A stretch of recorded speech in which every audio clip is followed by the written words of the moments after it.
وأيضا ثوار كتائب كيف 17 سقط من فبراير. هؤلاء المدنيون أحمد؟ وأين سقطوا بالضبط؟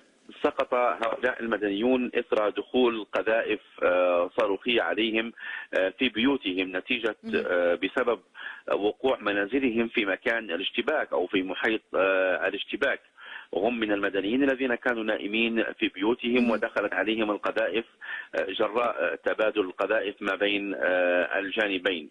طيب أحمد، بعد فترة، بعد أيام من الهدوء، انفجر الوضع الأمني بهذا الشكل في بنغازي، كيف يفسر ذلك؟ كانت مرت مدينة بنغازي بهدوء نسبي في الفترة الماضية. هذا الهدوء كان يؤرقه فقط في بعد منتصف الليل.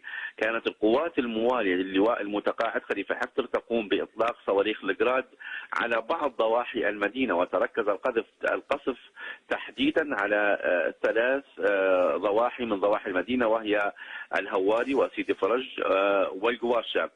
ولكن كانت ساعات النهار تمضي بسلام على أهل المدينة، ولكن يمكن القول أنه الطائرة التابعة للواء المتقاعد خليفة حفتر والتي قصفت يوم أمس كلية التقنية الميكانيكية وأيضا قصر ولي العهد السابق هو الذي جعل الأجواء في المدينة تزداد احتقان.